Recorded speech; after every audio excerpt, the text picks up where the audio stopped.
أعوذ بالله من الشيطان الرجيم. بسم الله الرحمن الرحيم. تبارك الذي نزل الفرقان على عبده ليكون للعالمين نذيرا. الذي له ملك السماوات والأرض ولم يتخذ ولدا ولم يكن له شريك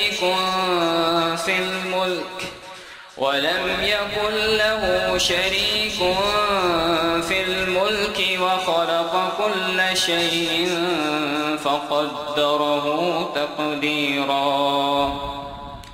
واتخذوا من دونه آلهة لا يخلقون شيئا وهم يخلقون ولا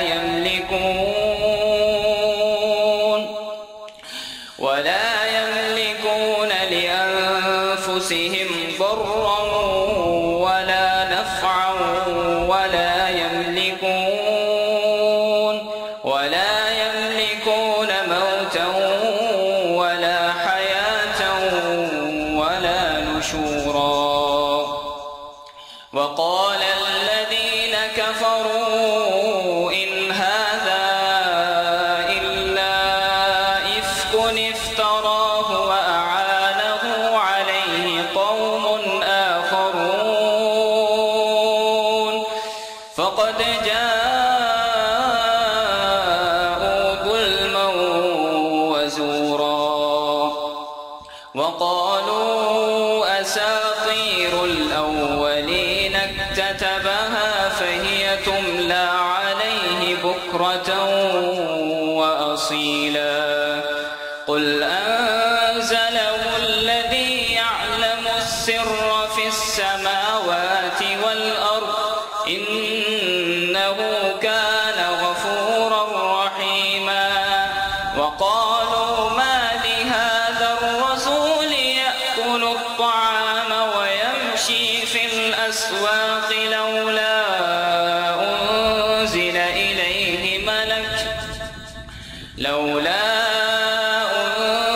إليه ملك فيكون معه نذيرا أو يلقى إليه كنز أو تكون له جنة يأكل منها. وقال الظالمون إن تتبعون إلا رجلا مسحورا. انظر كيف ضربوا لك الأمثال فضلوا فلا يستطيعون سبيلا. تبارك الذي إن شاء جعل لك خيرا من ذلك جنات تجري من تحتها الأنهار ويجعل لك قصورا. بل كذبوا بالساعة وأعتدنا لمن كذب بالساعة سعيرا. إذا رأتهم من مكان بعيد سمعوا لها تغيظا وزفيرا. وإذا ألقوا منها مكانا ضيقا مقرنين دعوا هنالك ثبورا.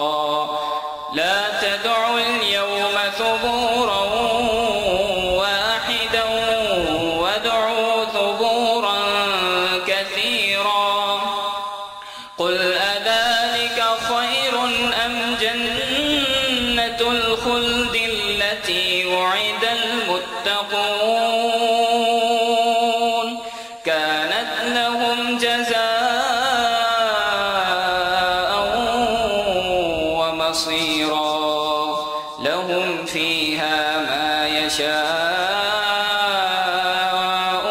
خالدين كان على ربك وعدا مسئولا ويوم يحشرهم وما يعبدون من دون الله فيقول أأنتم أضللتم عبادي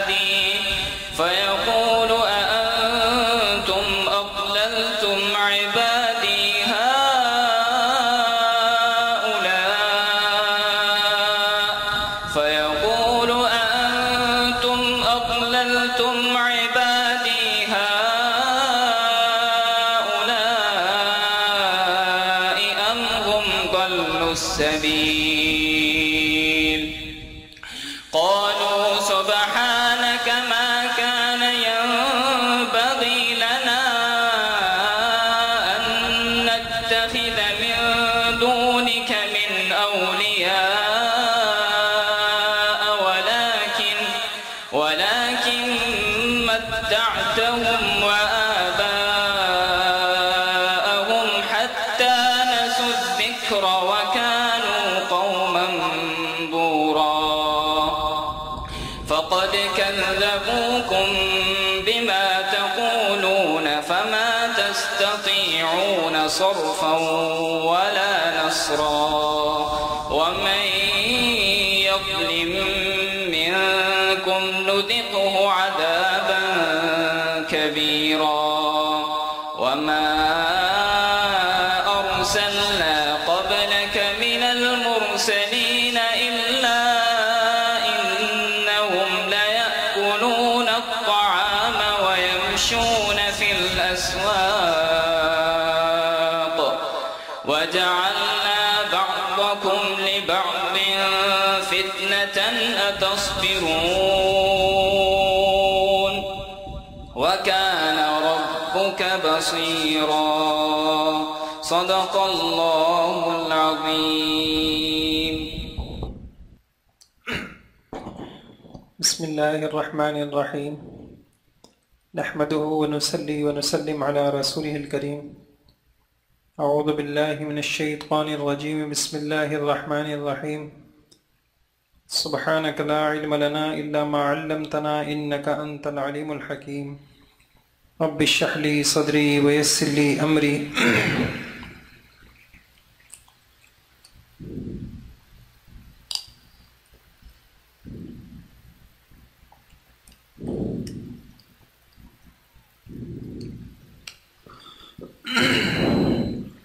گزشتہ نشستوں میں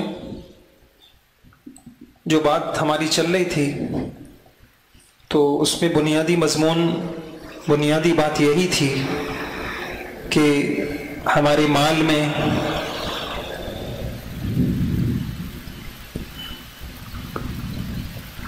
ہمارے کمانے میں برکتیں کیسے آئیں.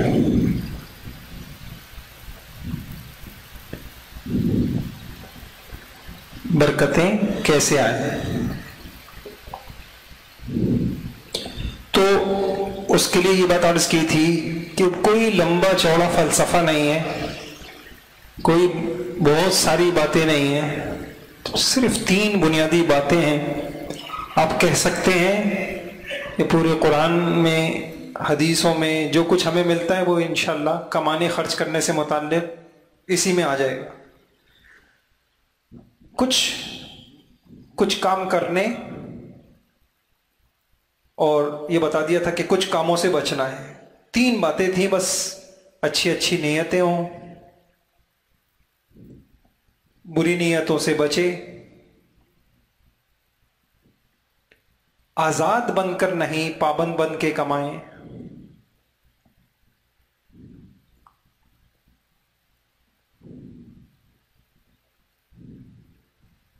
اور تیسری بات کمانا ہو, خرچ کرنا ہو, لین دین ہو, معاملات ہو, ظلم نہیں, عدل, احسان, ایثار یہ ہو. ظلم نہ ہو, عدل ہو, انصاف ہو. اللہ توفیق دے دے تو احسان ہو، ایثار ہو۔ اسی میں تو یہ بات آئی تھی کہ اپنے معاملات میں احسان کیوں ضروری ہے، تو کچھ وجوہات بتائی تھیں۔ ایک بات یہ چل رہی تھی کہ احتیاط کا تقاضا، ہم دنیا میں احتیاط کرتے ہیں اپنے بہت سارے ذاتی معاملات میں، دوسرے معاملات میں ہم کہتے ہیں بھائی احتیاط کر لو بہتر ہے۔ تو احتیاط کا تقاضا بھی یہ ہے کہ ہمارے معاملات میں احسان ہو، اور اس پہ میں نے آپ کو کچھ واقعات عرض کیے تھے کہ جن کو اللہ خوف خدا دیتے ہیں تو وہ اپنے معاملات میں کیسے احتیاطیں کرتے ہیں۔ تو کچھ واقعات میں آپ کو اور عرض کرتا ہوں آج، اور ان سب کا مقصد یہی ہے کہ ہمیں پابند بن کے چلنا آ جائے، ہمیں اپنے کمانے اور خرچ کرنے میں اللہ کے حکم کو دیکھنا آ جائے۔ عبداللہ ابن عمر رضی اللہ تعالی عنہ اپنے شاگردوں کے ساتھ کہیں سفر پہ جا رہے تھے مدینہ منورہ کے ارد گرد، تو کھانے کے لیے دسترخوان بچھایا گیا، تو انہوں نے دیکھا قریب میں ایک چرواہا ہے، بکریاں اس کے پاس ہیں، سخت گرمی کا دن ہے، تو اس سے یہ کہا کہ بھائی ایسا کرو، یہ آ جاؤ تم بھی کھانا کھاؤ ہمارے ساتھ۔ تو ایک چرواہا وہ یہ کہنے لگا میرا روزہ ہے۔ بہت حیران ہوئے، اس سخت ترین گرمی کے دن میں روزہ؟ تو کہنے لگے کہ اس سے پوچھا کہ اس نے سخت ترین گرمی، شدید گرمی، اس میں روزہ؟ تو کہنے لگا گزرتے ہوئے دنوں کو اسی طرح قیمتی بنایا جاتا ہے، والباقیات الصالحات خیر عند ربک ثوابا، زندگی تو ایسی قیمتی بنتی ہے۔ عبداللہ ابن عمر رضی اللہ نے امتحاناً اس سے کہا ان بکریوں سے ایک بکری ہمیں فروخت کر دو تو ہم تمہیں اس کی قیمت دیں گے، اس قیمت سے تم گوشت لے، اور ہم تم کو افطار کے لیے کچھ گوشت بھی دے دیں گے۔ تو کہنے لگا یہ بکریاں میری نہیں ہیں، یہ تو میرے آقا کی ہیں، میں تو چرانے کے لیے یہاں میری ذمہ داری ہے۔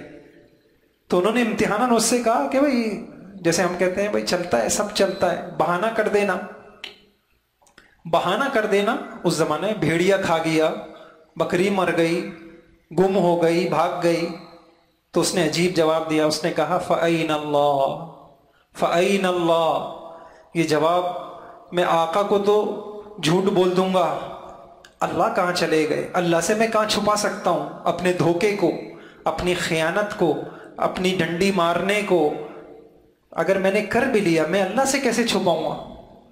ابن عمر رضی اللہ تعالیٰ عنہ اتنا متاثر ہوئے، وجد میں آ گئے، بار بار یہ جملہ دہراتے کہ دیکھو ایک چرواہا، اس کو اتنا اللہ کا استحضار نصیب ہے کہ وہ کمانے میں اور اپنے مالی ذمہ داریوں کے اندر اتنا دھیان رکھتا ہے، اور وہ یوں کہتا ہے این اللہ این اللہ، اللہ کہاں ہے؟ چلے اللہ کو کیا جواب دوں؟ فرمایا مال کی محبت عجیب روگ ہے، جس کو لگ جائے بڑی مشکل سے اس سے پناہ ملتی ہے۔ یہاں آ کے بڑے بڑوں کے قدم ڈگمگا جاتے، دن رات سر بس سجود ایسے عابد عبادت گزار آپ کو ملیں گے جہاں معاملہ دنیا کا آ گیا، مال کا آ گیا، حب مال ان کے تقوی کو شکست دے دیتی، اور میدان جہاد میں جان ہتھیلی پہ رکھ کے اپنی جانوں کو قربان کر دینے والے ایسے جانباز ملیں گے۔ جب مال غنیمت کا مرحلہ آ گیا تو دین اور دنیا کے تقاضے مختلف ہو گئے۔ تو اللہ پاک ہم سب کو امانت داری، خوف خدا، یہ اللہ پاک ہم کو نصیب فرما دے۔ اسی میں تاریخ میں ہم کو دیکھیے کماتے بہت لوگ ہیں، اور آزاد بن کے تاریخ میں ہم کو عجیب عجیب واقع ملتے ہیں، امانت داری کی ایسی مثالیں ملتی ہیں، ایسے ہمیں واقعات ملتے ہیں خدا خوفی کے کہ انسان حیران ہوتا ہے کہ کیا وہ لوگ تھے۔ یعنی جو مجاہدین ہوتے تھے اور مال غنیمت ان کے ہاتھ آتا تھا، تو تاریخ میں یہ بات لکھی ہوئی ہے کہ ایک اللہ کے بندے کو ایک ڈبہ ملا، اس میں کسرا کا تاج تھا، اور وہ تاج اتنا قیمتی تھا، اتنے اس میں ہیرے جواہرات تھے اور اتنا وزنی تھا کہ اگر اس کو سر پہ رکھا جائے تو سر اس کا وزن برداشت نہ کر سکے، اس کو یوں لٹکایا جاتا تھا، اور جو بادشاہ ہوتے تھے بس وہ اس کے نیچے آ کے بیٹھ جاتے تھے، وہ سر سے لگتا نہیں تھا، زنجیر سے لٹکا ہوا ہو۔ اتنا بڑا تاج ملا، اور ان اللہ کے بندوں نے مال غنیمت کو جب جمع کرانے کا حکم آیا اور انہوں نے وہ سارا مال آ کے جمع کرا دیا۔ تاریخ میں ایسے واقعات بھی ملیں گے، کسریٰ کے ملبوسات، ان کے لباس جس کے اندر قیمتی قیمتی ہیرے جواہرات جڑے ہوئے تھے، وہ ایک ایک موتی کی قیمت لاکھوں روپے تھی، لیکن سب جمع کرا دیا۔ حضرت قعقاع بن عمر، ان کو ایک صندوق ملا جس میں کسریٰ کی بڑی قیمتی تلواریں اور زرہیں تھیں، اور ہر ایک چیز ایک تاریخی حیثیت رکھتی تھی، سب کچھ جمع کرا دیا۔ یہ بات جب حضرت سعد بن ابی وقاص رضی اللہ عنہ کے سامنے آئی، ان کے منہ سے نکلا، بے شک یہ امانت داروں کا لشکر ہے۔ اور سب سے عجیب واقعہ جو ایک لکھا ہے وہ یہ ہے کہ ایک مسلمان جب غنیمتیں جمع کرنے کا بات آ رہی تھی، تو ایک مسلمان ایک صندوق لے کے آیا اور اپنے افسر کے پاس جمع کرا دیا۔ اس کو کھولا گیا تو اس میں نایاب موتی، ہیرے، جواہرات تھیں، اور اتنے قیمتی تھے کہ جتنی غنیمتیں جمع ہوئی تھیں ان سب سے زیادہ تھی۔ تو کسی نے، افسر نے کہا، تم نے اس میں سے کچھ رکھ نہیں لیا؟ کون دیکھ رہا تھا؟ کچھ رکھ لیتے؟ تو اس نے جواب ملا، واللہ اگر اللہ کے ساتھ ہونے کا احساس نہ ہوتا تو میں یہ ضرور پاس رکھ لیتا۔ پھر لوگوں نے پوچھا، تم کون ہو؟ ڈھانٹا باندھا ہوا ہے، اپنا منہ چھپایا ہوا ہے، کہا تم کون ہو؟ جواب دیا، میں نے یہ عمل جس ذات کے لیے کیا ہے تو اس کو سب پتہ ہے کہ میں کون ہوں، مجھے آپ کی تعریفوں کی ضرورت نہیں ہے۔ یہ کہتے ہوئے وہ بھیڑ میں غائب ہو گیا۔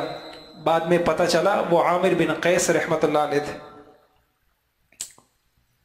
یہ ساری چیزیں، یہ ملبوسات، یہ ہیرے، یہ جواہرات، یہ اس کے جو ہے کسریٰ کے تاج، زرہیں، جب حضرت عمر رضی اللہ عنہ کے پاس پہنچی تو بے ساختہ فرمایا، جن لوگوں نے اتنی قیمتی چیزیں بھی جوں کی توں بھیج دیں وہ یقیناً امانت دار ہیں۔ حضرت علی نے کہا، اے امیر المومنین، آپ پاک باز ہیں اس لیے آپ کی رعایا بھی باکردار ہے۔ آپ پاک باز ہیں اس لیے آپ کی رعایا بھی باکردار۔ یہ جتنے بھی حکومتی مال ہوتے ہیں، علماء نے لکھا ہے کہ یہ جو غنیمت کے احکام ہوتے ہیں یہ سب ان پہ لاگو ہوتے ہیں۔ جیسے غنیمت میں سے معمولی ذرہ لینا بھی جو ہے بہت سخت احادیث میں اس کی وعیدیں آئی ہیں، اس کو خیانت کہا، اور کہا کہ یہ خیانت کل قیامت میں انسان کے اوپر سوار ہوگی۔ بعض حدیثوں میں حضور نے یہاں تک فرمایا کہ خبردار میں کل قیامت میں ایسا نہ پاؤں کہ کوئی آدمی خیانت کرے اور بعد میں آ کے مجھ سے یوں کہ یا رسول اللہ، یا رسول اللہ میری شفاعت کر دیجیے، اور میں کہہ دوں میں تم کو بتا چکا تھا، اونٹ میں خیانت کی ہے، اونٹ تمہارے سر پہ سوار ہوگا اور چیخ رہا ہوگا، کاٹ رہا ہوگا۔ گائے بیل میں خیانت کی، وہ خیانت سوار ہوگی، اور خائن کے رسوا کرنے کے لیے ایک جھنڈا لگایا جائے گا کہ یہ وہ شخص ہے جو خیانت کرتا تھا۔ ایک صحابی اپنے بیٹے کو اپنا واقعہ سناتے ہیں۔ حضرت عثمان رضی اللہ تعالیٰ کی خلافت کا آخری سال ہے، اور وہ ایک محاذ پہ لڑ رہے ہیں، کلیب اور نام ہے ان کا۔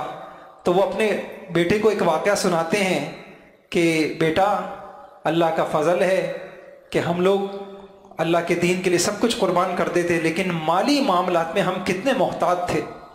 فرمایا کہ جہاد میں میرا کرتا پھٹ گیا اور بہت پرانا تھا، اور کچھ اس کے لیے مجھے ضرورت پڑی، تو ایک اجمی کی لاش پڑی ہوئی تھی، میں نے اس کی قمیص اتاری، اس کو چٹان پہ رکھ کر خوب رگڑا، دھویا، خون لگا ہوا تھا، پاک صاف کیا، پھر وہ کچھ پھٹی ہوئی تھی، میں نے سوئی دھاگا حاصل کیا، اور پھر قریب میں ایک دیہات تھا، میں وہاں دیہات گیا اور جا کے میں نے اس کو سلوا لیا۔ اتنے میں امیر لشکر نے کہہ دیا کہ لوگوں، مال غنیمت میں سے کچھ نہ دبانا، غنیمت کا مال یہ مسلمانوں کا مال ہے، یہ اجتماعی مال ہے، یہ قوم کا مال ہے، اس میں سے کسی کو اجازت نہیں۔ تو اگر دبایا تو قیامت کے دن لانا پڑے گا۔ کہتے ہیں یہ سنتے ہی میں نے وہ قمیص اتاری اور میں نے اپنی قمیص کی جو سلائی کی تھی میں اس کو ادھیڑنے لگا، اور بیٹے اللہ کی قسم میں نے پوری احتیاط کی کہ کوئی دھاگا ٹوٹنے نہ پائے، کیونکہ دھاگا بھی غنیمت کا تھا۔ پھر میں نے مال غنیمت میں سے لی گئی وہ قمیص اور وہ دھاگا اور وہ سوئی، بیٹے میں نے وہ سب چیزیں واپس کر۔ یہ احتیاط تھی۔ اور اسی طریقے سے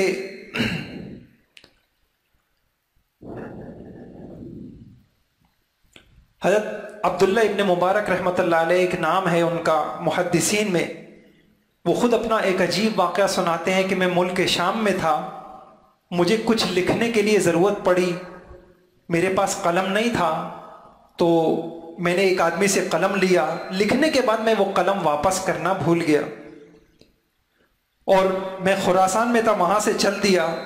جب میں بہت دور خراسان سے مرو نامی جگہ پہ پہنچا تو مجھے یاد آیا کہ یہ تو کسی کی امانت تھی، کسی کا قلم تھا میرے پاس رہ گیا۔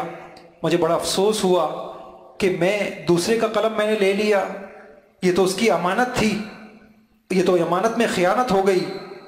تو میں سوچ کر فوراً ملک شام واپس گیا اور اس کو تلاش کر کر کے اس کا قلم میں نے اس کو واپس کیا۔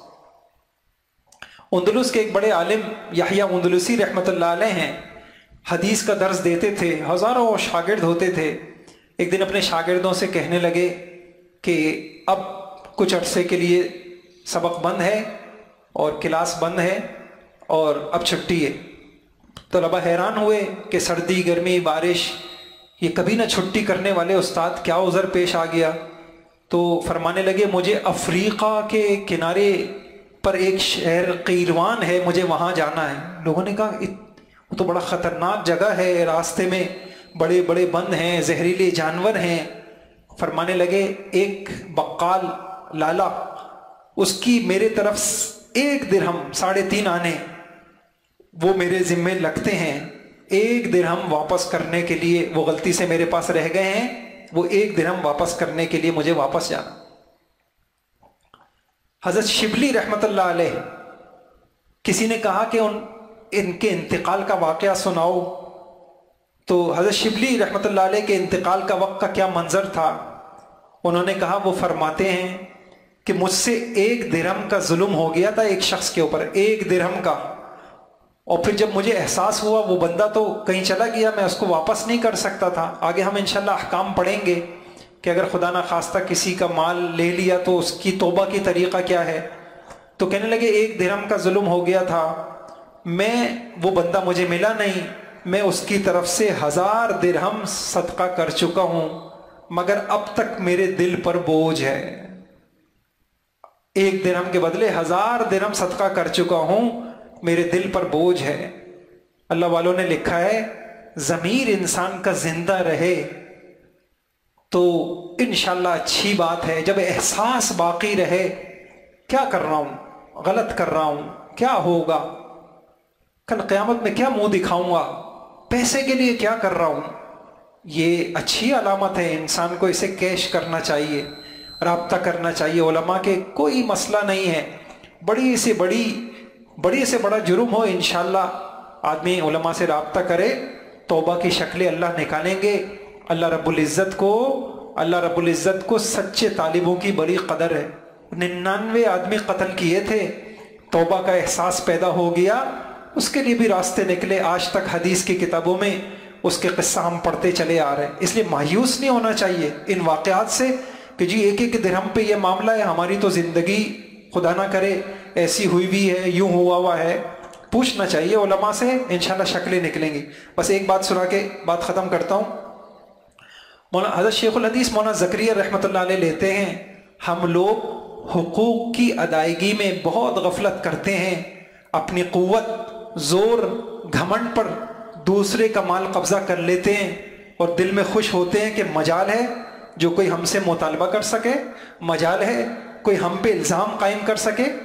لیکن کل قیامت میں جب ہر مظلوم قوی ہوگا اور اپنے اس ظلم کی حقیقت واضح ہوگی، اور ایک دانق جو تقریباً 2 پیسے کے برابر ہوگا، اس کے بدلے میں 700 نمازیں قبول نمازیں دینی پڑیں گی، شاید اتنی ہو بھی نہیں، اس دن پتہ چلے گا، اور اس دن آدمی کو پتہ چلے گا کہ یہ مالیات کا معاملہ کتنا نازک ہے۔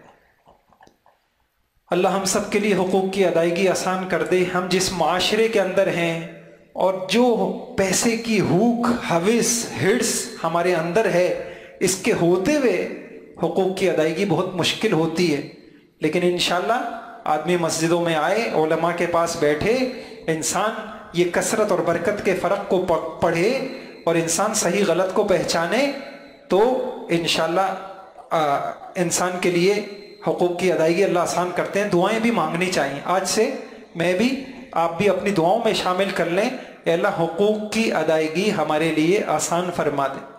مانگتا رہے، سچی طلب ہوگی نا، اللہ شکلیں بنائیں گے، اللہ صورتیں پیدا فرمائیں گے۔ اب یہ بات تو سامنے آ گئی کہ ہمیں ظلم سے بچنا ہے، ہمیں ظلم سے بچنا ہے، نہ صرف بچنا ہے، احتیاط کرنی ہے، نہ بچے تو عبادتیں بھی جائیں گی، اور کل قیامت میں نے عرض کیا کہ 3 عدالتیں اللہ کے یہاں لگیں گی، اس کی معافی نہیں ہے۔ جاؤ بندے سے معاف کرا دو، وہ معاف کرتا ہے تو میں معاف کرتا ہوں، اللہ کہتے ہیں میں معاف نہیں کرتا۔ اب اس کے لیے ہمیں کرنا کیا ہے؟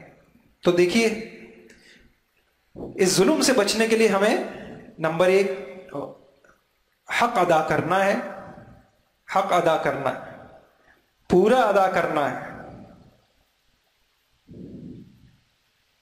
بروقت ادا کرنا۔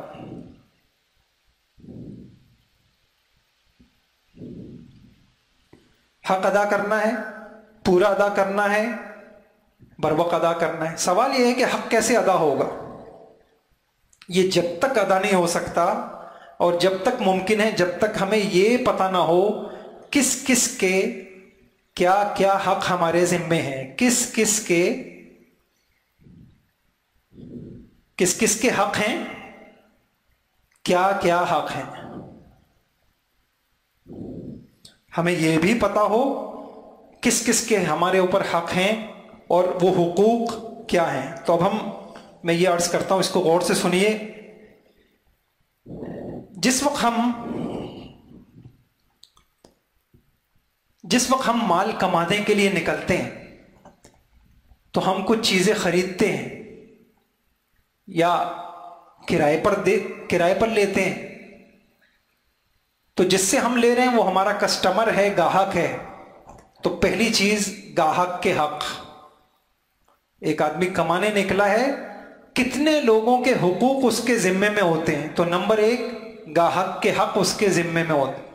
آگے پڑھیں گے کیا ہوتے ہیں۔ پھر ہم جس طرح خریدتے ہیں ایسے ہم فروخت بھی کرتے ہیں، کرائے پہ بھی دیتے ہیں، اور ایک طبقہ پھر جیسے سروسز ہوتی ہیں، ایک آدمی جو ہے بچوں کو پڑھا رہا ہے، یونیورسٹی میں پڑھا رہا ہے، کالج میں پڑھا رہا ہے، تو وہ کوئی چیز تو فروخت نہیں کر رہا، وہ اپنی خدمت فراہم کر رہا ہے، سروس دے رہا ہے۔ تو وہ آپ کے گاہک ہیں، جو آپ سے کوئی چیز لے یا کوئی چیز کرائے پہ لے یا آپ سے آپ کی کوئی خدمت لے۔ تو اسی طریقے تو میں نے کہا کہ بس اوقات ہم خریدتے ہیں، اور تو خریدار کے کیا، کسٹمر کے کیا حق ہیں؟ بس اوقات ہم فروخت کرتے ہیں یا کرائے پہ دیتے ہیں یا خدمت مہیا کرتے ہیں، تو فروخت کنندہ کے کیا حق ہیں، یا لے رہے ہیں تو ان کے کیا حق ہیں۔ پھر بسا اوقات جب ہم کام کرتے ہیں تو کسی کے ماتحت ہو کے کام کرتے ہیں، کسی ادارے میں ہم ماتحت ہیں تو مالکان کے بھی حق ہوتے ہیں، اور بعض اوقات کچھ لوگ ہمارے ماتحت کام کر رہے ہوتے ہیں تو ان کے بھی حق ہیں۔ پھر کبھی ہم اکیلے کام کر رہے ہوتے ہیں، کبھی ہم شراکت پر، پارٹنرشپ پہ کام کر رہے ہوتے ہیں، تو شریک اور پارٹنر کے بھی حقوق ہیں۔ کیسا دین ہے ہمارا، اس کے بھی حق ہیں۔ پھر بعض اوقات آپ جس شہر میں اور اس شہر کی جس مارکیٹ میں یا جس ادارے میں آپ کام کر رہے ہیں تو آپ کے ساتھ کچھ لوگ اور بھی ہوتے ہیں، آپ کے آس پاس دکانیں ہیں، وہ آپ کے کاروباری پڑوسی ہیں، ان کے بھی حق ہیں. یا جس ادارے میں آپ ملازمت کر رہے ہیں تو اس ادارے میں آپ کے ساتھ کچھ لوگ کام کر رہے ہوتے ہیں تو وہ بھی آپ کے ساتھی اور پڑوسی ہیں، ان کے بھی حق ہیں. اور حتیٰ کہ جس شہر میں آپ کام کر رہے ہیں ان اہل شہر کے بھی کچھ حقوق ہیں. انشاءاللہ ہم قرآن حدیث کی روشنی میں تفصیل سے پڑھیں گے. یہ وہ حقوق ہیں جو براہ راست کاروبار سے متعلق ہیں. اب خود سوچ لیجئے، اتنا آسان نہیں ہے کہ دین سیکھے بغیر کوئی آدمی کمائے اور وہ خریدار کے بھی سارے حق پورے کر دے، فروخت کنندہ کے بھی کر دے، شریک اور پارٹنر کے بھی کر دے، ماتحتوں کے بھی کر دے، مالکان کے بھی پوری کر دے. کیسے آسان ہے؟ آسان نہیں ہے، دین سیکھنا پڑے گا. اچھا، اس کے ساتھ ساتھ جس وقت ہم کما رہے ہوتے ہیں تو اس وقت ہم جو ہے بیوی کے شوہر بھی ہوتے ہیں اور اولاد کے باپ بھی ہوتے ہیں اور ہم کسی کے بیٹے بھی ہوتے ہیں، ان کے بھی حق ہیں. انشاءاللہ اس کو بھی ہم پڑھیں گے کہ ہم جب کمائی میں لگتے ہیں تو ہمارے بیوی کے کیا حق ہیں، بچوں کے کیا حق ہیں، والدین کے کیا حق ہیں، ماں باپ کے کیا حق ہیں، حتیٰ کہ زیر کفالت رشتہ دار، بعض رشتہ داروں کے بھی حق ہیں. اور آخر میں انشاءاللہ ہم یہ پڑھیں گے کہ اپنی ذات کا بھی حق ہے، یہ اپنی ذات کا بھی حق.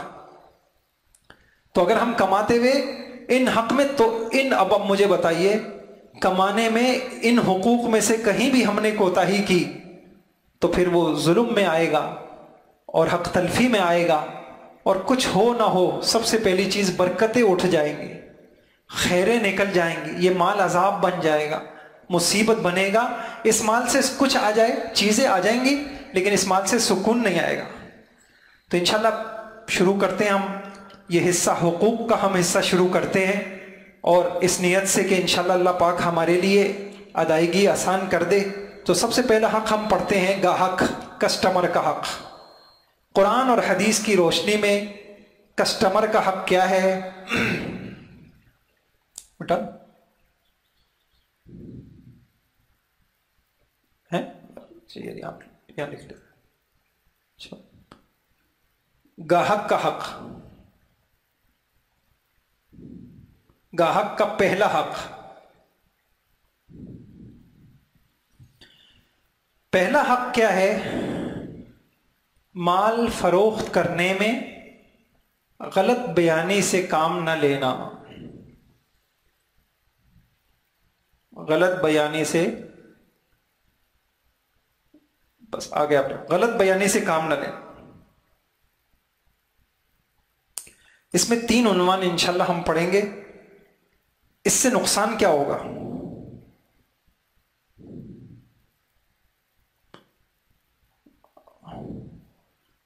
غلط بیانی کے نقصانات.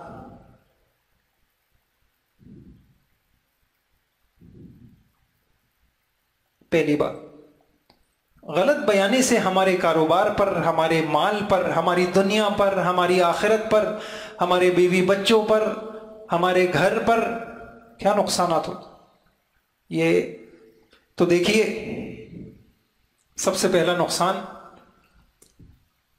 سچے تاجروں کے لیے حدیث میں جو بشارتیں آئی ہیں، جن انعامات کا وعدہ ہے، جو خوشخبریاں اللہ کے نبی نے سنائی ہے، انسان اس سے محروم ہو جاتا ہے. میں نے آپ سے ایک بات عرض کی کہ جب ہم کما رہے ہوتے ہیں نا تو ہمیں نہیں پتہ چل رہا، کثرت کے چکر میں ہم برکت کھو رہے ہوتے ہیں، اور ہم کچھ نہ کچھ تو شریعت کی جو پابندیاں ہیں اس میں نقصان ہی نقصان ہے. تو پہلا نقصان اس کا یہ ہوگا کہ کس چیز سے محرومی ہوگی؟ کہ انعامات سے محرومی. اب میں آپ کو بتاتا ہوں وہ محرومی کیا، کتنی بڑی ہے، کتنی بڑی محرومی ہے. حدیث میں آتا ہے التاجر الصدوق الامین مع النبیین والصدیقین والشہداء. سچا تاجر، امانت دار تاجر، اس کا حشر قیامت میں نبیوں کے ساتھ، صدیقین کے ساتھ اور شہداء کے ساتھ ہوگا، اس لیے کہ دکان پہ بیٹھ کے تقوی اختیار کرنا اور مال آ سکتا ہو جھوٹ بول کے پھر بھی سچ بولنا اور اپنے مفاد کو قربان کرنا، اس کے لیے معمولی تقوی نہیں چاہیے۔ اور جو ایسے تقوی والا ہوگا اس کی تجارت بھی دین ہوگی، اور اس کی دینداری کتنی بڑی ہے، نبیوں کے ساتھ اس کا حشر ہو۔ ایک حدیث میں فرمایا التاجر الامین الصدوق المسلم مع الشہداء یوم القیامہ، شہیدوں کے ساتھ اس کا حشر ہوگا۔ شہید محاذ پہ جان قربان کرتا ہے، یہ تجارت میں دکان پہ بیٹھ کر اپنی کتنی تمنائیں کتنی خواہشیں روز قربان کرتا۔ فلاں تاجر جی مجھ سے اتنا آگے نکل گیا، میں بھی اس کی طرح جھوٹ بول دیتا، لوگ کہتے ہیں میں بھی اس کی طرح جھوٹ بول دیتا، آج میں فلاں عہدے پہ ہوتا، آج میں اس گریڈ کا افسر ہوتا، میں بھی جھوٹ بول دیتا تو یوں ہوتا۔ بھائی اس پہ حسرت کی کوئی بات نہیں ہے۔ اللہ پاک نے جو خیریں آپ کے لیے رکھی ہوئی ہیں آخرت میں اور جو برکتیں رکھی ہوئی ہیں دنیا میں، آپ تو اگر اللہ وہ دکھا دے تو پھر تو سارے سچے بن جائیں۔ ایک روایت میں آتا ہے حضور پاک صلی اللہ علیہ وسلم نے لوگوں سے فرمایا، لوگوں کو حضور صلی اللہ علیہ وسلم نے دیکھا کہ لوگ آپس میں کاروبار کر رہے ہیں، آپ نے فرمایا یا معاشر التجار، اے تاجروں کی جماعت، فاستجابوا لرسول اللہ، سب متوجہ ہو گئے، گردن اٹھا کے دیکھنے لگے اللہ کے نبی ہمارے متعلق کیا کہہ رہے ہیں۔ تو آپ نے فرمایا ان التجار یبعثون یوم القیامت فجارا الا من اتقى وبر وصدق، قیامت کے دن تاجر لوگ جو ہے وہ فاجروں میں فاسقوں میں اٹھائے جائیں گے، ڈرا دیا حضور نے، مگر وہ تاجر بچے گا جس نے تجارت میں تقوی اختیار کیا، کمائی میں تقوی کو ترجیح دی، خوف خدا کو ترجیح دی اور نیکی کی اور سچ بولا، تو پھر اس کا حشر تو اتنا زبردست ہوگا۔ تو ایک نقصان اب آپ نے دیکھا، یہاں ایک بڑے اللہ والے ہمارے ساتھ تھے ایک سفر میں، کہنے بہت اللہ والے آپ دیکھیں تو اللہ یاد آ جائے، فرمانے لگے میں نے ایک میرا کاروبار کی کوئی، وہ بزرگ ہیں بہت بڑے، صرف اس حدیث کی بنیاد پر میں نے کاروبار شروع کیا اور میں نے ایک دکان کھولی ایک زمانے میں، تاکہ مجھے اس حدیث کی یہ بشارتیں مل جائیں نبیوں کے ساتھ صدیقین کے ساتھ، اور اپنا واقعہ بتاتے تھے کہ کس کس علاقے سے لوگ جو ہے میری دکان کو تلاش کر کر کے آتے تھے۔ دوسرا فائدہ کہ دوسرا اگر غلط بیانی سے کام لیا تو آگے میں اس کی شکلیں بتاؤں گا، تو دوسرا نقصان برکتوں سے محرومی، اللہ کے انعامات سے محرومی، نمبر 2 برکتوں سے محرومی۔ اللہ پاک کثرت تو شاید ہو جائے، 2-4 پیسے میں اضافہ ہو جائے، اب صریح حدیث ہے، اللہ کے نبی نے ایک حدیث میں فرمایا البیعان بالخیار ما لم یتفرقا فإن صدقا وبینا بورک لہما فی بیعہما، یہ جو خرید و فروخت کرنے والے ہوتے ہیں اگر یہ سچ بولیں اور اپنے سودے کی ساری وضاحت کر دیں کہ بھائی یہ سودا ہے، عیب کو چھپائیں نہیں، ایک آدمی مال بیچ رہا ہے اس کے عیب کو نہ چھپائے، ایک آدمی اپنی کوئی خدمت فراہم کر رہا ہے، کوئی سروس دے رہا ہے، اس کے عیب کو چھپائے نہیں، وضاحت کر دے کہ بھائی جو ہے جیسا ہے یہ آپ کے سامنے ہے، یہ نوعیت ہے۔ تو فرمایا بورک لہما فی بیعہما، ایسے لوگوں کے مال میں برکت ہوتی ہے۔ وَإِن كَذَبَ وَكَتَمَ، اور اگر چھپایا اور جھوٹ بولا اور غلط بیانی کی تو برکت سے محروم ہو جائے گی۔ پھر ایک نقصان یہ ہوتا ہے جھوٹ کی جتنی وعیدیں قرآن حدیث میں آئی ہیں یہ شخص ان کا مستحق ہو جاتا ہے۔ جھوٹ سے متعلق ایک آدمی غلط بیان کر رہا ہے اپنے کسٹمر کے ساتھ، تو قرآن حدیث میں جھوٹ جیسا گناہ اور جھوٹ جیسی وعیدیں، جھوٹ کی وعیدوں کا مستحق ہو جاتا ہے۔ جھوٹ کی جو جتنی وعیدیں قرآن میں آئی ہیں حدیث میں آئی ہیں، مثلا جھوٹ کو منافق کی خصلت کہا، حدیث میں آیا جھوٹے کے منہ سے اتنی بدبو آتی ہے کہ وہ بدبو مقدس فرشتے محسوس کرتے ہیں اور 1 میل دور تک بھاگ جاتے ہیں. ایک صحابی نے رسول اللہ صلی اللہ علیہ وسلم نے پوچھا کہ یا رسول اللہ مومن بزدل ہو سکتا ہے؟ آپ نے فرمایا ہو سکتا ہے. مومن بخیل ہو سکتا ہے؟ فرمایا ہو سکتا ہے. اچھا مومن جھوٹا بھی ہو سکتا ہے؟ حضور نے فرمایا نہیں، یہ نہیں ہو سکتا کہ ایمان والا ہو اور وہ جھوٹ بولے، ایسا نہیں ہو سکتا. اور ایک حدیث میں فرمایا الناجش آکل الربن خائن، خریدار کو دھوکہ دینے والا وہ بھی ایک قسم کا سود خور ہے، خائن ہے. اور ایک بڑا نقصان یہ ہوتا ہے ایسے شخص کے کمائی اور اس شخص کے کاروبار پہ سے لوگوں کا اعتماد اٹھ جاتا ہے. اچھا اس میں یہاں ایک مختصر سی بات عرض کروں. آپ کا جو بھی کسٹمر ہے، آپ چاہے چیز فراہم کر رہے ہوں یا سروس فراہم کر رہے ہوں، تو آپ اپنے مال کی صفات اور کوالٹی بیان کرنے میں کیا کر سکتے ہیں؟ تو 3 باتیں یاد رکھیے. ایک ہے خالص سچ، بالکل سچی بات کر لیں. آپ جو جیسی چیز ہے اس میں بالکل آپ نے وضاحت کر دی، یہ تو جائز ہے. کسی قدر مبالغہ، اس کو حرام تو نہیں کہیں گے لیکن مکروہ، ناپسندیدہ ہے. اور خالص جھوٹ، ایک چیز آپ کی جو ہے فروخت کی جانے والی چیز میں وہ کوالٹی ہے نہیں اور جھوٹ ہے، یہ حرام ہے، یہ ناجائز ہے. یہ ایک بات ہم نے پڑھی. ہمیں حق ادا کرنا ہے. کس کا ادا کرنا ہے؟ اس میں سے ابھی ایک بات چل رہی تھی، گاہک کا حق ادا کرنا ہے. پہلا حق غلط بیانی، اس کے نقصانات سامنے آ گئے. اب اہم بات، ہمارے یہاں مارکیٹوں میں، اداروں میں جو غلط بیانی ہوتی ہے اس کی شکلیں کیا کیا ہیں اور اس کے احکام کیا کیا ہیں. یہ بہت اہم بات ہے. غلط بیانی کی شکلیں، یہ غلط بیانی کی شکلیں.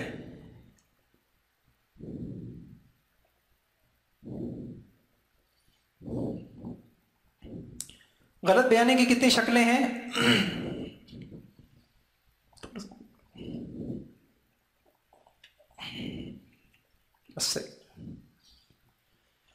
پہلی شکل ملکیت میں غلط بیانی کرنا.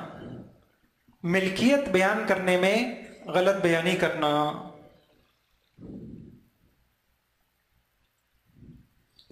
ملکیت میں غلط بیانی کرنا.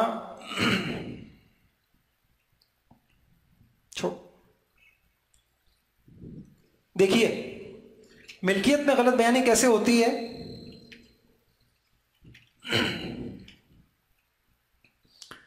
چوری کی گاڑی ہے، چوری کا پلاٹ ہے، فائلیں بک رہی ہیں، سامنے والا سمجھ رہا ہے کہ آپ ہی مالک ہیں، حالانکہ آپ مالک نہیں ہیں. یہ ہو رہا ہے، اس کو کہتے ہیں ملکیت میں غلط بیان. اس کے اچھا یہ جو میں آپ کو بتا رہا ہوں، یہ جو 10 نشستیں ہیں، اس کے اندر تفصیلی فقہی احکام نہیں آ سکیں گے. اس کے لیے انشاءاللہ ہم اگلا جو ہمارا سیشن ہوگا اس میں آپ کی کوئی ترتیب بنائیں گے. لیکن گزارش یہ ہے کہ آپ حضرات دلچسپی لیں، کچھ اس کی کمی محسوس ہو رہی ہے. پچھلے سالوں میں جب یہ کورس ہم نے یہاں کرایا تو لوگوں نے بڑی دلچسپی لی، اس سے ہمیں بڑا فائدہ ہوا. مثال کے طور پہ جب ہم کوئی شکل بتاتے تو ہم ان سے پوچھتے کہ بھائی اب آپ بتائیں مارکیٹوں میں کیا ہو رہا ہے.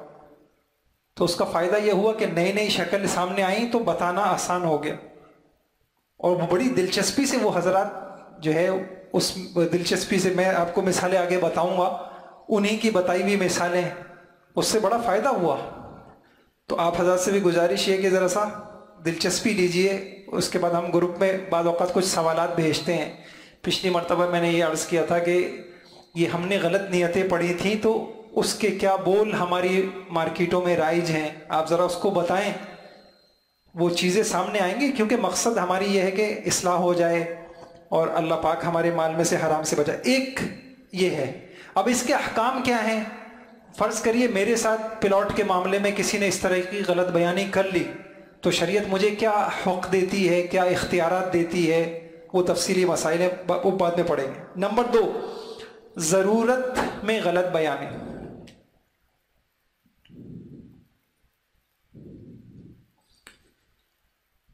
ضرورت میں غلط بیانی، ایک چیز کی آپ کے کسٹمر کو ضرورت نہیں ہے اور اس کی غلط بیانی ہو رہی ہے۔ پچھلے سالوں میں جب ہم نے یہ کلاس کرائی تو ہم نے پوچھا بھائی بتائیں آپ لوگ اس کی مثالیں، تو ایک ڈاکٹر صاحب کہنے لگے سب سے زیادہ تو ہمارے یہاں ہوتا ہے، بلا ضرورت ٹیسٹ لکھ دیے جاتے ہیں، کمیشن متعین ہوتا ہے، اور جو ہے فلاں لیبارٹری کے ٹیسٹ لکھے جا رہے ہیں، آپ کو پتا ہے کہ یہ اس کے لیے ٹیسٹ کوئی ضروری نہیں ہے، تو یہ لکھا جا رہا ہے۔ یہ ایک بندے کی ضرورت نہیں ہے، خواہ مخواہ ہم اس کی ضرورت بنا کے اس کے پیسے وصول کر رہے ہیں۔ پھر ہمارے پاس سرینا کے تاجر آئے ہوئے تھے، یہ میں آپ کو اس لیے عرض کر رہا ہوں کہ آپ سے بھی گزارش ہے کہ آپ لوگ بولیں اور اس میں ہمیں بتائیں، تو آگے انشاءاللہ کلاسیں ہوں گی، تو جب اس طرح سے متعین کر کے بتایا جاتا ہے نا تو انسان کو احساس ہو جاتا ہے، او ہو واقعی اس میں تو میں بھی مبتلا ہوں۔ تو سرینا میں تاجر تھے، وہ کہنے لگے ہمارے ہاں ایسا ہوتا ہے، کسی نے موبائل خریدا، اب ہمیں پتا ہے کہ اس کے لیے یہ عام چارجر بھی صحیح ہے اور اس میں کوئی مسئلہ نہیں، ہم کہتے ہیں نہیں بھائی یہ آپ جو ہے نا اگر اس کے ساتھ یہ والا چارجر لیں گے تو یہ پھر زیادہ نہیں چلے گا، آپ اس کے لیے یہ والا چارجر لیں، یا ہم کہتے ہیں نہیں اس کے لیے نا یہ کیس آپ کو لینا ضروری ہوگا ورنہ یوں ہو جائے گا یوں ہو جائے گا۔ انہوں نے کہا جی ہمارے یہاں یہ ایسا ہوتا ہے۔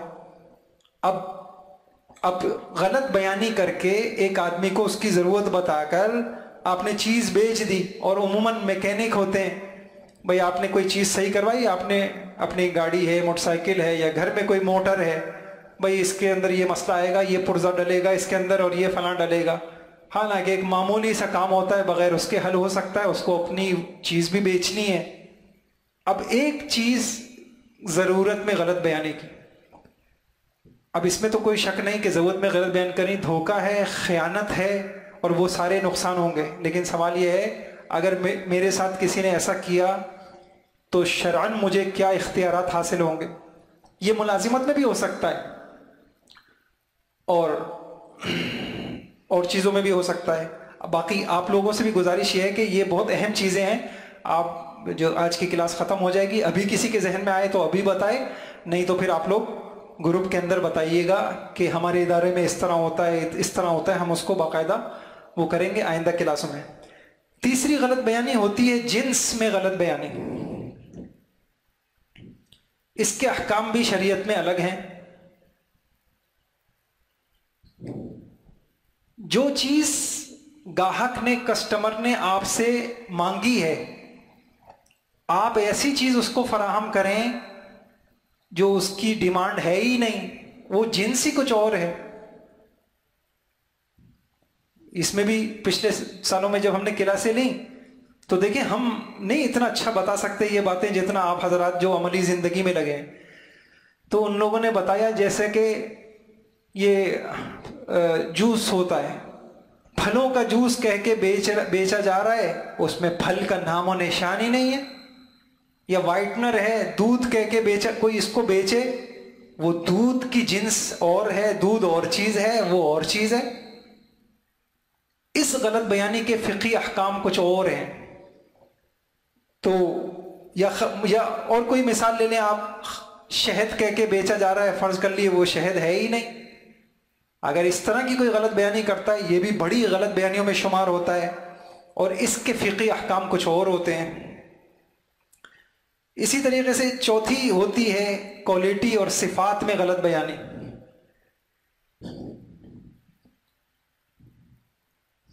صفات یا کوالٹی، جس صفت کی، جس معیار کی سامنے والے نے چیز آپ سے طلب کی ہے، میں بار بار اس کو دہرا رہا ہوں، وہ چیز بھی ہو سکتی ہے، وہ آپ کی سروس بھی ہو سکتی ہے، سب اس میں شامل ہے۔ کم درجے کی چیز اعلیٰ درجے کی چیز کہہ کے بیچ دینا، چائنا کی چیز جاپان کی کہہ دینا، جعلی ٹریڈ مارک یہ بھی اس کے اندر آ جاتا ہے. اور عجیب بات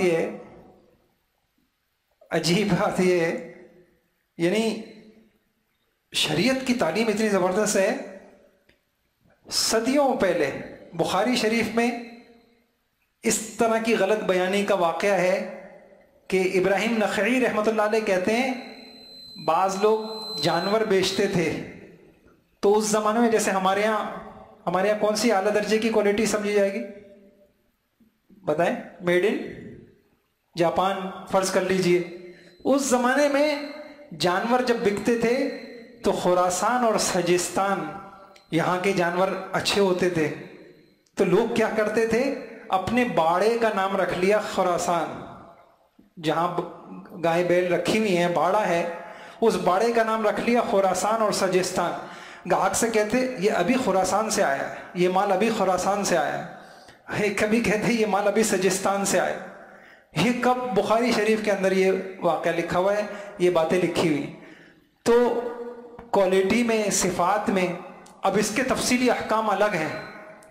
آپ حضرات یہ پوری نشستیں لے لیں گے پھر ہم انشاءاللہ ان کی ترتیب بنائیں گے اس کے فقہی احکام کیا ہوتے ہیں تاکہ اپنے معاملات کو صحیح کر سکیں. 5ویں قسم کی غلط بیانی ہوتی ہے قیمت بیان کرنے میں غلط بیانی.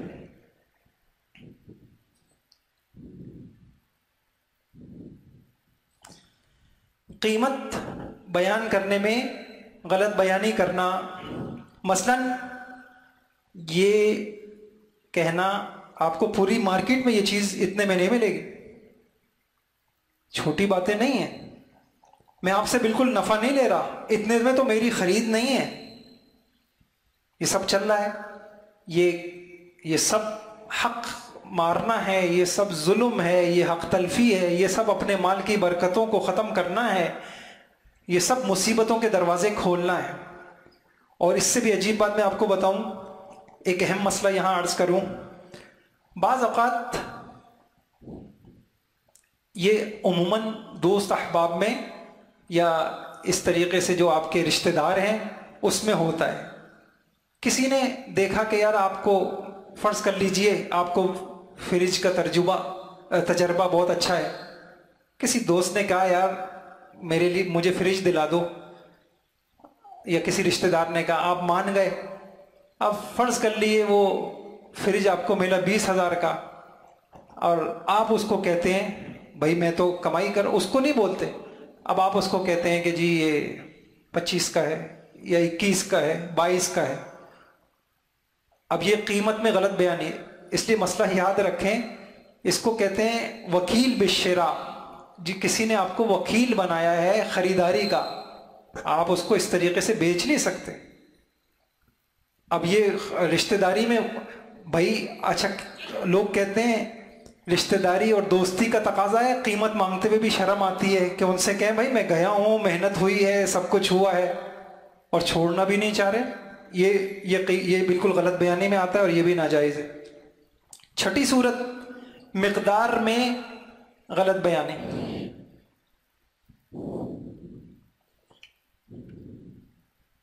مقدار, جتنی چیز کسی نے مانگی ہے, وزن ہو, کوئی پیمانہ ہو, کوئی پیمائش ہو, اس مقدار سے کم دینا, کم بیان کرنا اور ساری چیزیں ہو جاتی ہے. بعض چیزوں میں ایسے عجیب لوگ مسائل پوچھتے ہیں کہ آدمی حیران ہو جاتا ہے کہ اگر ہم مال کی کوالٹی بڑھا دیں, یہ صفات میں جائے گی بات, ہم چل نہیں سکتے, ہمیں لازماً یہ کرنا پڑتا ہے, رشوت دینی پڑتی. یہ بات ہو گئی. آخری بات, ایک ہے غلط بیانی کرنا اور ایک ہے ان غلط بیانوں میں سے کسی غلط بیانی پر جھوٹی قسم کھانا. ان غلط بیانیوں میں سے کسی غلط بیانی پر جھوٹی قسم کھانا. اللہ اکبر, اللہ ہمیں سمجھ دے دے. اتنی سخت وعیدیں ہیں, اتنی سخت وعیدیں ہیں. جھوٹی قسم سے جیسے آپ نے سنا ہوگا حج مبرور, نیکی والا حج, ایسے ایک ہوتی ہے بیع مبرور, نیکی والی بے, برکتوں والی بے. جھوٹی قسموں سے وہ بے مبرور نہیں رہتے. ایک روایت میں حضور نے فرمایا ہر بیع مبرور کو حضور نے فرمایا یہ پاکیزہ کمائی ہے، بیع مبرور پاکیزہ کمائی ہے۔ تو شارحین یہاں فرماتے ہیں بیع مبرور کس کو کہتے ہیں؟ یہ وہ کمائی ہے جس میں خریدتے فروخت کرتے وقت انسان نے جھوٹی قسم نہ کھائی ہو۔ اور اتنی سخت وعید ہے، میں حدیث پڑھتا ہوں جلدی جلدی۔ حضور نے فرمایا فروخت کرنے میں زیادہ قسمیں کھانے سے بچو، کیونکہ اس سے تمہارا مال تو بک جائے گا، چل جائے گا، لیکن تمہاری برکتیں اٹھ جائیں گی۔ 4 بندوں سے اللہ تعالیٰ نفرت کرتے ہیں، بہت زیادہ قسمیں کھانے والے سے، خرید و فروخت، بہت زیادہ قسمیں کھا کر خرید و فروخت کرنے والے سے، متکبر سے، متکبر فقیر سے، بوڑھے بدکار سے، ظالم حکمران سے۔ فرمایا جس نے جھوٹی قسم کھا کر کسی مسلمان کا کوئی حق لیا، اللہ سے اس حال میں ملے گا کہ دوزخ اس کے لیے واجب ہوگی اور جنت اس پہ حرام ہوگی۔ فرمایا یا رسول اللہ چاہے وہ معمولی سی چیز ہو؟ آپ نے فرمایا اگرچہ پیلو کی درخت کی ایک ٹہنی ہی کیوں نہ ہو، اتنی معمولی چیز کے لیے بھی قسم کھائے گا۔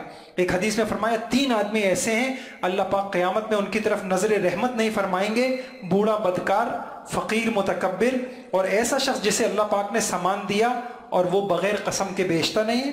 ایک حدیث میں فرمایا بے شک تاجر لوگ گناہگار ہیں۔ لوگوں نے کہا اے اللہ کے رسول کیا اللہ نے تجارت کو حلال نہیں کیا؟ آپ کہہ فرما رہے ہیں کہ تاجر گناہگار ہیں؟ فرمایا کیوں نہیں، لیکن یہ لوگ قسمیں بہت کھاتے ہیں اور گناہ کرتے ہیں اور جھوٹ بولتے ہیں، اس وجہ سے۔ ایک حدیث میں آتا ہے بازار میں ایک شخص نے، دیکھیں ہمارے ہاں یہ حدیثوں میں پہلے آ چکا، بازار میں ایک شخص نے کسی کو، اپنے کسٹمر کو سامان دکھا کر کہا اس کی اتنی قیمت لگ چکی ہے، حالانکہ اس کی اتنی قیمت نہیں لگی تھی۔ اس قسم سے اس کا مقصد صرف یہ تھا کہ مسلمان کو دھوکہ دے۔ اس پر قرآن کی آیتیں نازل ہو گئیں، ان الذین یشترون بعہد اللہ وایمانہم ثمنا قلیلا۔ ایک حدیث میں اللہ کے نبی نے اچھا اس کا حل بھی بتایا، فرمایا اے تاجروں یا معاشر التجار ان البیع یحضرہ اللغو والحلف فشوبہ بالصدقہ۔ اس کو اپنے کاموں میں لکھ لیں، کوئی گلہ بنا لیں، کوئی ایسی چیز دکان پہ بڑھ لائیں۔ حدیث میں فرمایا بس صحیح، اے تاجروں کے گروہ تم جب خرید و فروخت کرتے ہو لغو باتیں، کہیں مبالغہ ہو جاتا ہے، کہیں غلط بیانی ہو جاتی ہے، اور خیر وہ جو دھوکہ دیا ہے اس کا تو وہ نہیں ہوگا، لغو باتیں کرتے ہو، قسمیں کھاتے ہو، تمہیں چاہیے صدقہ خیرات کرتے رہا کرو۔ یہ حضور صاحب نے فرمایا۔ اور بس آخر میں 2 واقعے سنا کے بعد ختم کرتا ہوں۔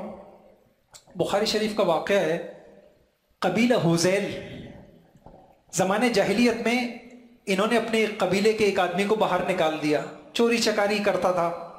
اس نے باہر جا کے ایک یمنی شخص تھا، اس نے اس کا مال چوری کیا یا ڈاکہ مارا، اس یمنی نے اس کو قتل کر دیا۔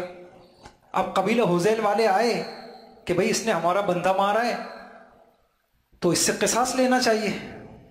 حضرت عمر رضی اللہ کا دور تھا، حضرت عمر رضی اللہ تعالیٰ عنہ نے اچھا اس نے یہ کہہ دیا کہ بھائی یہ اس طریقے سے اس نے جو ہے وہ دست درازی کی تھی اور اس وجہ سے میں نے اس کو مارا، تو اس کے قبیلے والے انکار کر رہے تھے۔ اس نے کہا کہ بھائی یہ تو تم نے خود اپنے قبیلے سے اس کو نکال دیا تھا، یہ تھا ہی بد کردار آدمی۔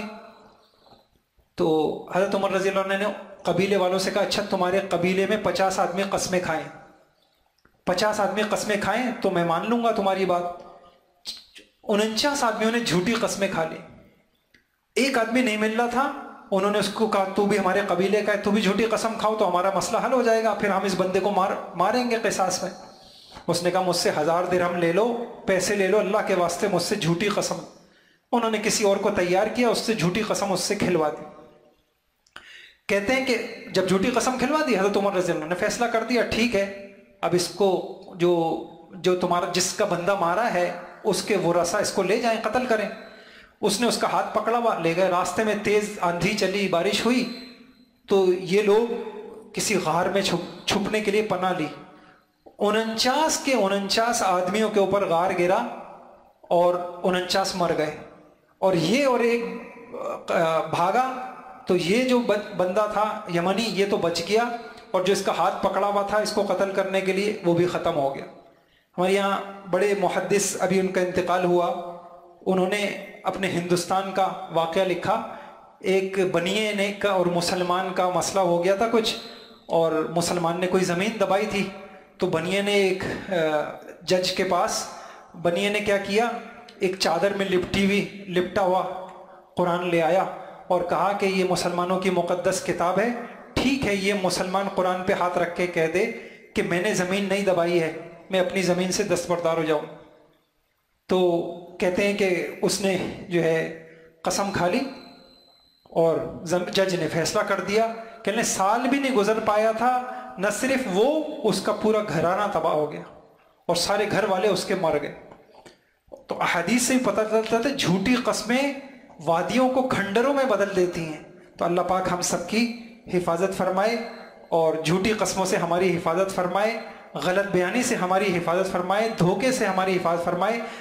ایک واقعہ بس حدیث سے ایک نسخہ ہے غلط بیانی اور دھوکے سے محفوظ رہنے کا نسخہ۔ ایک صحابی تھے، وہ سمجھداری اتنی نہیں تھی، جب کاروبار کرتے ان کو نقصان ہوتا، تو ان کے گھر والوں نے کہا یا رسول اللہ ان کو منع کر دیجئے، یہ کاروبار نہ کیا، 1000 روپے لے کے جاتے ہیں 900 لے کے واپس آتے ہیں۔ تو حضور نے فرمایا کہ جب خرید و فروخت کیا کرو تو یوں کہہ دیا کرو ہا ولا خلابت ولی الخیار ثلاثۃ ایام، کہ بھائی دیکھو لے لو سودا لے لو لیکن دھوکہ نہیں ہونا چاہیے اور معاملہ بالکل صاف ہونا چاہیے، اور مجھے 3 دن کا اختیار دو، 3 دن کے اندر اگر میں یہ سودا کینسل کرنا چاہوں تو آپ مجھے اختیار دیں۔ تو حضور نے ان کو یہ نسخہ بتایا تھا، اس کے بعد جو ہے ان کے معاملات وہ دھوکے سے محفوظ ہو جاتے تھے۔ اللہ پاک ہم سب کو عمل کی توفیق عطا فرمائے اور غلط بیانی میں ابھی ظہر سے پہلے قرآن کی تلاوت میں یہ آیت آئی یا ایھا الذین آمنوا اتقوا اللہ وقولوا قولا سدیدا یصلح لکم اعمالکم، فوراً ذہن اس طرف گیا ہمارے کاموں کی درستگی اس کا بڑا مدار ہماری زبانوں کے بول ہیں۔ ہمارے کاروباری معاملات درست ہو جائیں، ہمارے خاندانی معاملات درست ہو جائیں، اگر ہمارے زبان کے بول درست ہو جائیں، یہ خود قرآن میں اللہ پاک نے کہا تمہارے معاملات صحیح کر دوں گا، فرمایا تمہارے معاملات صحیح کر دوں گا، تم اپنی زبانوں کے بولوں کو صحیح کر لو۔ اللہ ہم سب کو عمل کی توفیق عطا فرما دے۔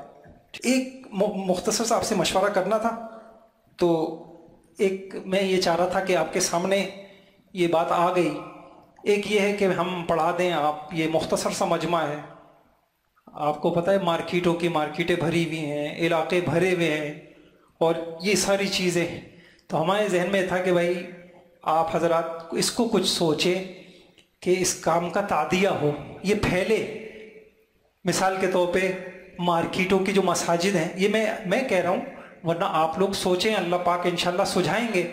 مارکیٹوں کی جو مساجد ہیں، اگر ان مسجدوں کے ائمہ آپ کا تعلق ہے، آپ ان کے گزارش کر دیں کہ بھائی اس طرح یہ کتاب ہے، عصر کی نشست میں آپ اس میں سے تھوڑا تھوڑا سنا دیا کریں۔